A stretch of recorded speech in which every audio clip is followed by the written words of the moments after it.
Hello सगळ्यांना. तर मी आज आले होते आमच्या इथे काका सायकल रिपेअर करतात त्यांच्याकडे. तर अनन्याच्या सायकलचे बॅलन्स व्हील दोन्ही पण काढून घ्यायचे होते, कारण तिला आता विदाऊट बॅलन्स सायकल शिकवायची होती. तर आलेले खूप उन्हातून आले होते म्हणून पहिला सरबत प्यायला आणि मग अनन्याला सायकल शिकवायला घेतली. तर ती पहिल्यांदा चालवत होती त्यामुळे तिला बॅलन्स काही होत नव्हता. तर अर्जुनचं इथं चाललेलं होतं सायकल फिरवायचं. त्यानंतर मी काल व्हिडिओमध्ये दाखवले होते ते आम पापड मी केले होते, ते बऱ्यापैकी वाळलेले होते. त्यानंतर दुपारी झोपलो वगैरे आणि 5 वाजता अनन्यानं तिच्यासाठी आणि माझ्यासाठी कोकम सरबत करून आणला होता. खूपच छान केला होता आणि त्याच्यावरती तिनं कोथिंबीरचं डेकोरेशन करून आणलं होतं.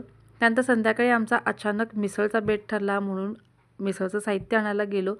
आणि मी कुठे जातोय म्हटल्यावर मुलं माझ्यासोबत येत नाहीत असं कधीच होत नाही. जिथं जिथं शक्य आहे, जिथं जिथं पॉसिबल आहे तिथं तिथं ती येतच असतात. त्यानंतर दुकानात सगळी खरेदी केली, मिसळ सगळी केली. तर रात्रीपर्यंत अनन्याची सायकल अजून चालवतच होती. तिला काही ती जमत नव्हती. तिला जमायला अजून 8-10 दिवस तरी लागतीलच. त्यानंतर सगळ्या जेवणाची तयारी केली. तर आम्ही दोघं आधी जेवून घेतलो आणि नंतर बाकीची सगळी जेवलीत. तर असा होता हा आजचा दिवस. व्हिडिओ कसा वाटला हे नक्की कमेंट करून सांगा.